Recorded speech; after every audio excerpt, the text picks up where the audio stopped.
acaba acontecendo, quer dizer, a mulher acaba permitindo, talvez no início, A exclusão social. Eu queria saber o quem seguinte. sabe, fosse parar no judiciário, tem aparecido. Ele já está sofrendo o que nós chamamos hoje de bullying.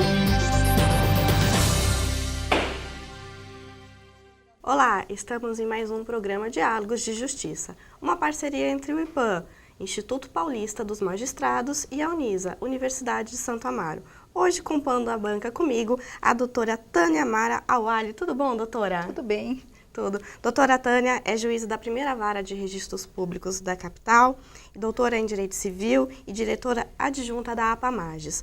Hoje o tema que nos cabe aqui é um tema que está surgindo na jurisprudência de uma forma recente, mas ele não é tão recente assim. O discurso de ódio e suas consequências jurídicas. E para falar disso, a doutora Milene é graduada em Direito pela USP, mestre em Direito pela UNB, presidente do Grupo de Estudos e Ciências Criminais e Direitos Humanos do IBCCRIM e professora aqui da Unisa. Tudo bom, doutora? Tudo bem, doutora. Tudo certo. Bom, acho que a primeira pergunta que nos cabe aqui é perguntar o que é um discurso de ódio?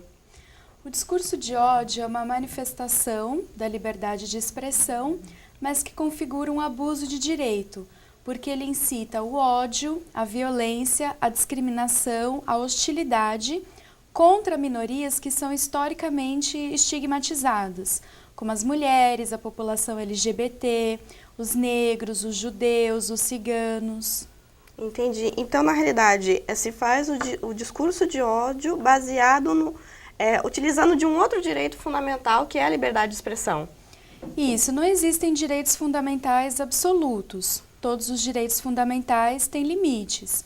A liberdade de expressão não seria diferente. Então, quando eu utilizo a liberdade de expressão para violar os direitos fundamentais dos outros, né, principalmente o direito à dignidade, à igualdade, aí não se trata mais de um direito, mas de um abuso do direito. Entendi. Qual é o discurso de ódio hoje mais comum? Poderia-se falar, olha, dentre os discursos que estão se utilizando, o mais comum é contra os negros ou contra as mulheres, enfim, tem algum estudo referente a isso ou não? Então, é que eles são muito diferentes entre si, mas as redes sociais têm potencializado muito o discurso de ódio. As manifestações racistas, LGBTfóbicas, misóginas, têm crescido muito através das redes sociais. E também, talvez, pelos acontecimentos históricos, né? Então, atualmente, os árabes estão sendo objeto de discursos de ódio, né? Então, eu, por exemplo, sou descendente de árabe. Inclusive em relação à religião deles, né? Aí são dois tipos de discurso de ódio. Se for contra a etnia, é um discurso de ódio racial. Se for contra a prática do islamismo, aí é um discurso de ódio religioso. É verdade, né? Esses problemas de imigração têm potencializado o discurso de ódio, principalmente contra os sírios. É verdade. E me fala uma coisa, como que eu vou distinguir, doutora, o que seria um discurso de ódio e uma injúria? Então, a injúria é uma ofensa particularizada, né? Então, se eu ofendo uma pessoa porque ela é negra, uma pessoa específica, se trata de uma injúria. Mas se eu faço um discurso genérico de ofensa a todos os negros, né, considerando que só por uma pessoa ser negra ela tem características morais negativas, aí já é o discurso de ódio. O mesmo em relação aos árabes, aos islâmicos. Você dizer que todo islâmico é terrorista é discurso de ódio, está incitando o preconceito, a discriminação contra toda a população muçulmana. E quem teria legitimidade para pedir uma indenização, por exemplo? Qualquer pessoa. Já que ele é difuso, né? Então, a pessoa individualmente, ela pode procurar associações de defesa de direitos humanos ou procurar diretamente o Ministério Público, a Defensoria Pública, para ajuizar uma ação civil pública e depois ela pode pedir, né, a liquidação individual do dano. Em relação, vou voltar um pouquinho aqui do que a doutora comentou das redes sociais, né? Que isso está sendo utilizado muito para divulgar o discurso de ódio. Isso seria através do Facebook, de blogs, essa utilização, como é que a gente identifica essas pessoas? Porque também é uma dificuldade de identificar o agressor, né? Porque às vezes ele se disfarça de uma comunidade, assim dizendo. Então, seria mesmo só as mídias sociais hoje que estão dando força a esse discurso de ódio? Não, o discurso de ódio ele pode ser propagado de várias formas. Ele não precisa ser necessariamente escrito e nem verbal. Pode ser através de um símbolo. Então, por exemplo, a cruz em chamas é um símbolo de ódio da Ku Klux Klan contra os negros, né? Então, você pode propagar o discurso, a suástica é um símbolo de ódio também contra os judeus. Mas na internet existem muitos blogs, né? Eu já tive o desprazer de encontrar um blog que defendia claramente a violência doméstica e sexual contra as mulheres, né? Então, discurso de ódio misógino contra as mulheres. E aí existem outras páginas, existem páginas que vão defender ódio e violência contra os negros. Enfim, esse tem sido a forma mais comum, mas não precisa ser verbal, pode ser não verbal. Quando você comenta em relação, por exemplo, ao nazismo, né? Os dados históricos dizem que eles se utilizavam muito da propaganda nazista. E nessa propaganda nazista tinha embutido ali um discurso de ódio? Com certeza, né? Então, o problema do discurso de ódio é exatamente esse. Hitler utilizou muito os meios de comunicação, a televisão, produção de filmes, o rádio, para propagar o discurso preconceituoso contra os judeus, e isso desembocou no genocídio. Tanto que a Alemanha tem uma postura extremamente repressiva ao discurso de ódio. A negação do Holocausto na Alemanha é crime. Então, consequências jurídicas até em termos mundiais, no direito comparado, né? E o que seria, o que a lei, né, do nosso país aqui traz como consequência a quem pratica um discurso de ódio? Então, no nosso país, algumas modalidades de discurso de ódio foram criminalizadas e outras não. A Lei 7716 de 89 tipifica o discurso de ódio racial, étnico, religioso, por procedência, mas ela não tipifica o discurso de ódio contra as mulheres, contra a população LGBT. Então, se for um discurso de ódio contra os negros, é possível buscar a responsabilização tanto na esfera civil quanto na penal. É crime. Agora, se for um discurso de ódio contra mulheres, contra gays, população LGBT em geral, você pode buscar a indenização por danos morais, materiais e pedir o direito de resposta. Foi o que aconteceu no caso do Levi Fidelix. Chegamos ao final do primeiro bloco. Com outras perguntas, continuaremos falando do discurso de ódio. Até breve. Acaba acontecendo, quer dizer, a mulher acaba permitindo, talvez no início, A exclusão social. Eu queria saber o seguinte... sabe, fosse parar no judiciário, tem aparecido. Ele já está sofrendo o que nós chamamos hoje de bullying.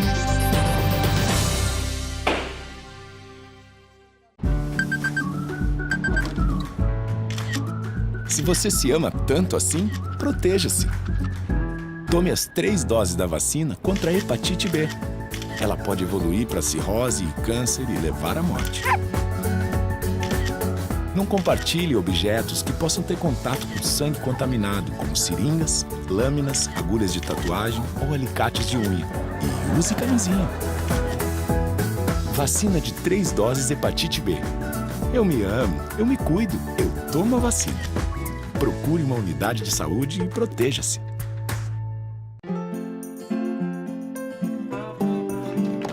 A mulher que continua amamentando após voltar ao trabalho merece reconhecimento. E a empresa que apoia esse gesto também. A amamentação diminui o risco de doenças na criança e na mulher. Por isso, o empregador incentive este gesto oferecendo sala de apoio à amamentação, creche no local de trabalho e licença maternidade de 6 meses. Amamentação e trabalho. Para dar certo, o compromisso é de todos. O programa Mais Médicos do Governo Federal é muito mais que médicos. Para o pedreiro Jair, são mais oportunidades de emprego. Para a enfermeira Gisele, é mais infraestrutura para atender. E para todos nós, é o governo federal trabalhando para oferecer mais saúde a 63 milhões de brasileiros que não tinham atendimento médico. Confira as ações do programa na sua cidade. O Brasil do Mais Médicos é o Brasil que cuida, educa e avança.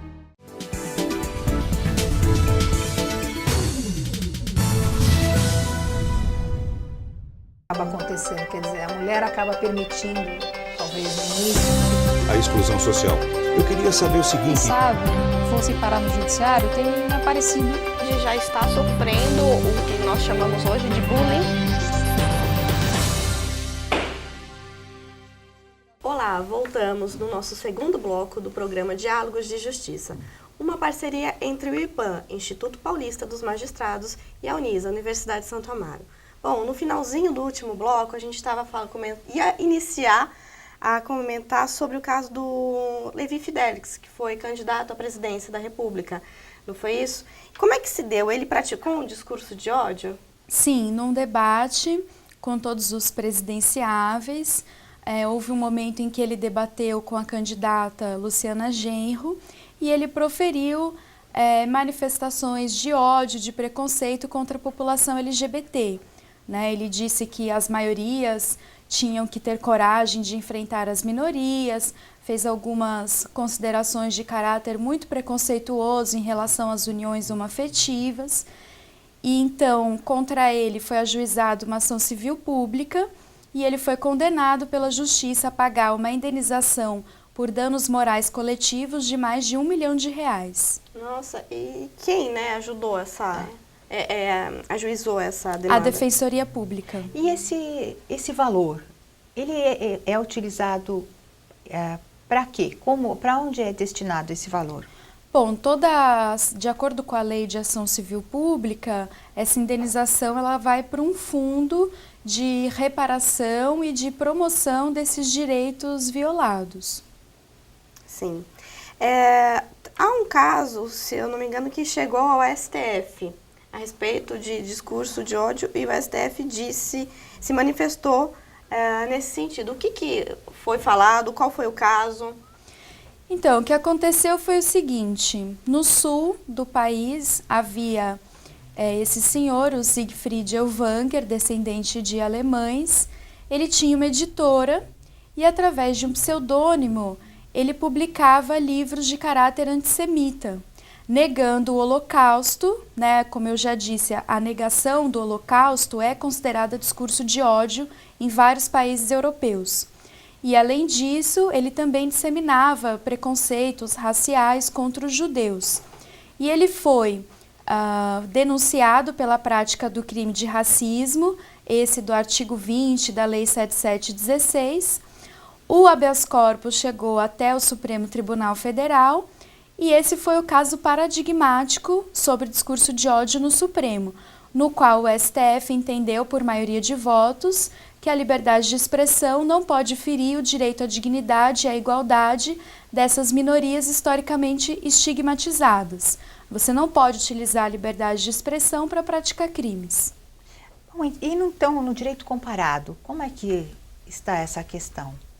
Então, eu já mencionei o fato de que existe esse modelo proibicionista da Alemanha, Então, na Alemanha, nesse conflito entre os direitos fundamentais da liberdade de expressão e da dignidade, da igualdade das vítimas, se dá preferência a essas minorias estigmatizadas e o discurso de ódio, tanto direto quanto indireto, são criminalizados.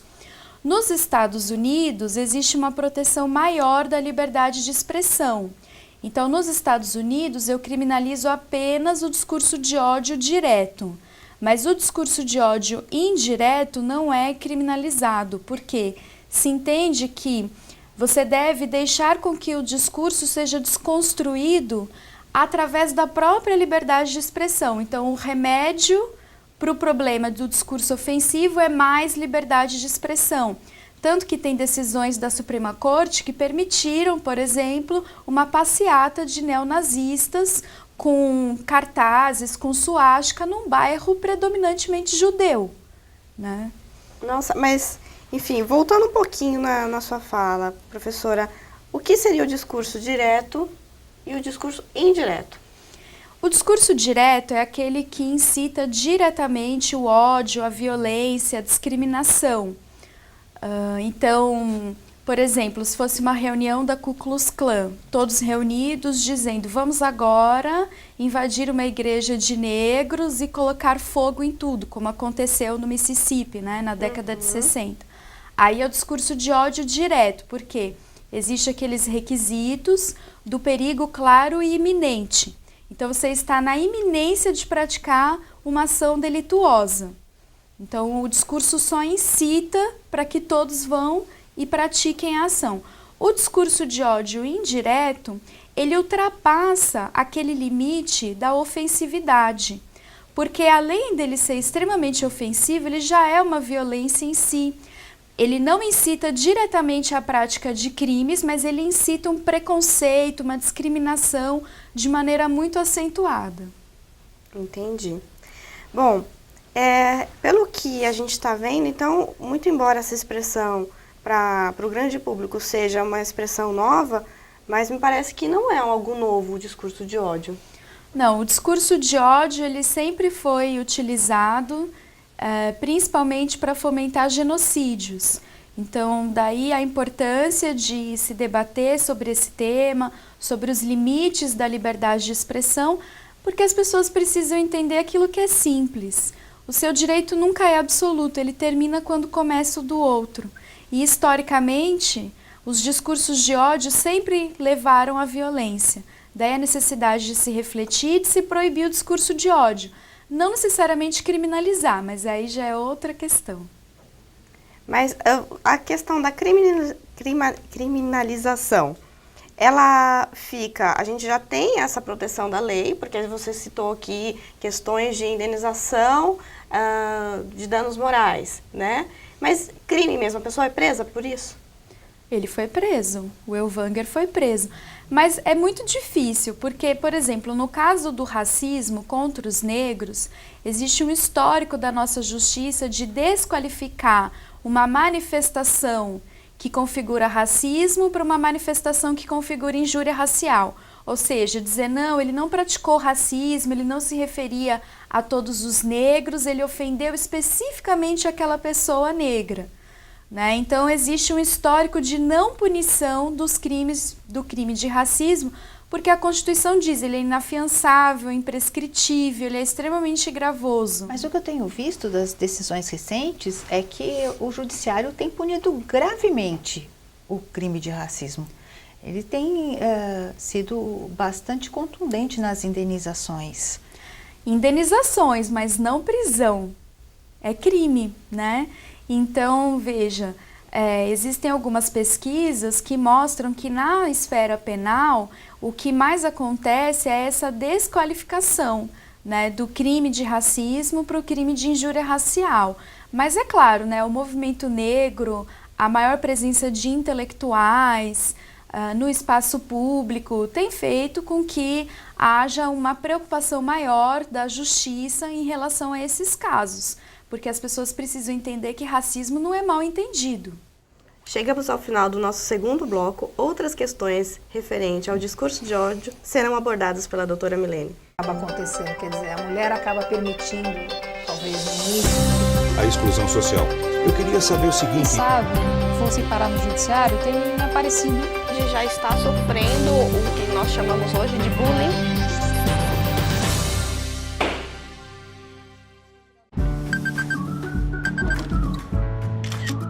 Se você se ama tanto assim, proteja-se. Tome as 3 doses da vacina contra a hepatite B. Ela pode evoluir para cirrose e câncer e levar à morte. Não compartilhe objetos que possam ter contato com sangue contaminado, como seringas, lâminas, agulhas de tatuagem ou alicates de unha. E use camisinha. Vacina de 3 doses hepatite B. Eu me amo, eu me cuido, eu tomo a vacina. Procure uma unidade de saúde e proteja-se.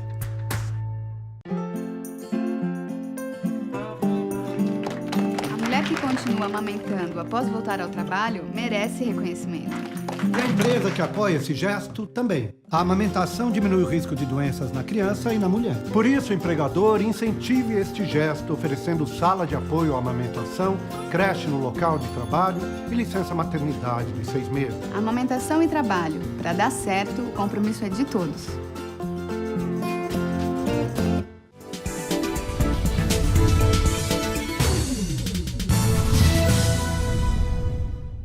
Acaba acontecendo, quer dizer, a mulher acaba permitindo, talvez no início, A exclusão social.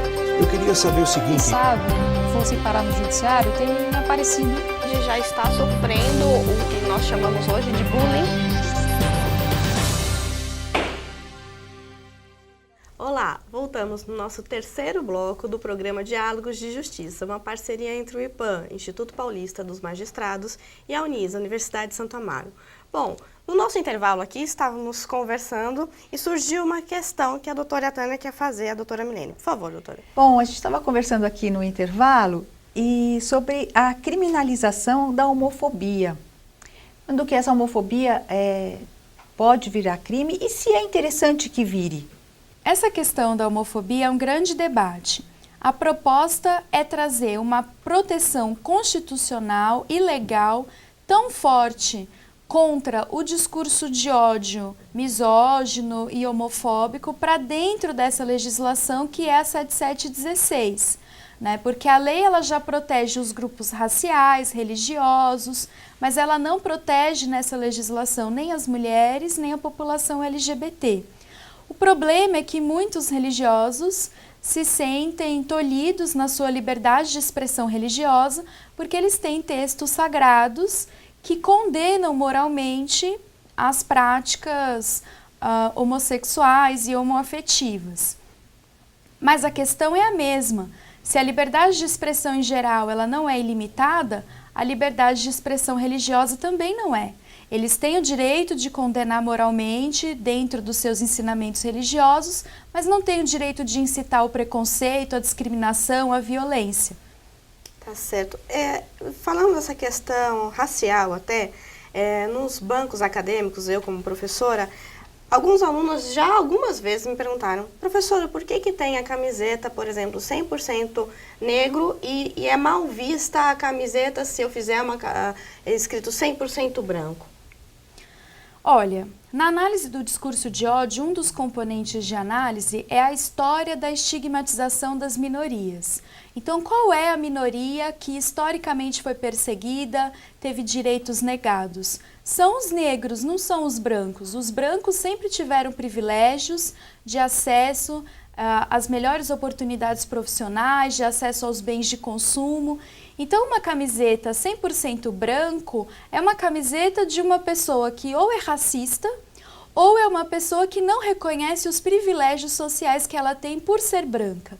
Uma camiseta 100% negro é uma camiseta de afirmação da negritude, da importância da valorização desse pertencimento racial, é uma camiseta que procura trazer uma valorização, um reconhecimento para essa população estigmatizada. E a Suprema Corte norte-americana, nas suas decisões, já fez essa diferenciação. Então, o discurso de ódio das maiorias opressoras contra as minorias merece uma punição maior do que o discurso das minorias oprimidas contra as maiorias opressoras. Esse sistema de cotas que privilegia os negros, algumas vezes privilegia as mulheres, isso também não é uma forma de preconceito? Não, porque a igualdade ela tem que ser analisada em concreto. É muito fácil dizer que todos nós somos iguais perante a lei, mas as mulheres, concretamente, estão muito mais excluídas dos espaços políticos de poder, estão excluídas da chefia das grandes empresas, porque o machismo existe, faz parte da nossa cultura o machismo, da mesma forma que também faz parte o racismo. Então não é por acaso que a maior parte dos negros se encontra entre a população mais pobre, que a maior parte dos negros está mais alijada do ensino universitário. Existem várias pesquisas mostrando isso. Então, as cotas são apenas uma forma, não só de fazer uma reparação histórica, mas de garantir uma maior participação dos negros, das mulheres, de toda uma população que já tem desvantagens reais que não são consideradas. E vejam, não é porque uma pessoa é negra que ela vai passar automaticamente num concurso público ou numa universidade pública. Ela precisa atingir um grau de aproveitamento grande. Ela só vai ter uma pequena compensação pela grande desvantagem social e histórica que ela carrega, por ser negra, por ser mulher.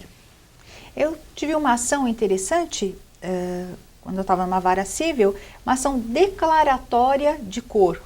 Então, era uma menina, ela entrou com a ação para se declarar negra e ter direito ao ingresso no sistema de cotas da universidade. Olha, a autodeclaração é muito utilizada, né? Mas a questão é a seguinte, é preciso criar critérios objetivos, porque existe uma diferença do racismo norte-americano para o racismo brasileiro, que a literatura já tem isso como consenso. Então, nos Estados Unidos, o racismo é em razão da descendência. Uma gota de sangue negro, você é negro. No Brasil, é em razão do fenótipo. Então, a pessoa precisa ter traços negros, precisa ter pele escura, porque senão ela não sofre essa desvantagem social e ela não tem direito às cotas. Aí, nesse caso, vai caber uma responsabilização penal. Bom, infelizmente chegamos ao final do nosso programa de hoje. Eu gostaria de agradecer muito a doutora Milene, minha amiga pessoal. Muito obrigada. Muito obrigada, Tarsila, minha amiga, minha colega aqui na Unisa. Agradeço também ao IPAM. Foi muito bom aqui participar. Obrigada, doutora, por estar aqui compondo a nossa mesa. E gostaria de agradecer também aos telespectadores por acompanharem o nosso programa e continuem com a nossa programação. Acaba acontecendo, quer dizer, a mulher acaba permitindo, talvez no início, A exclusão social. Eu queria saber o seguinte... Sabe, fosse parar no judiciário, tem aparecido. A gente já está sofrendo o que nós chamamos hoje de bullying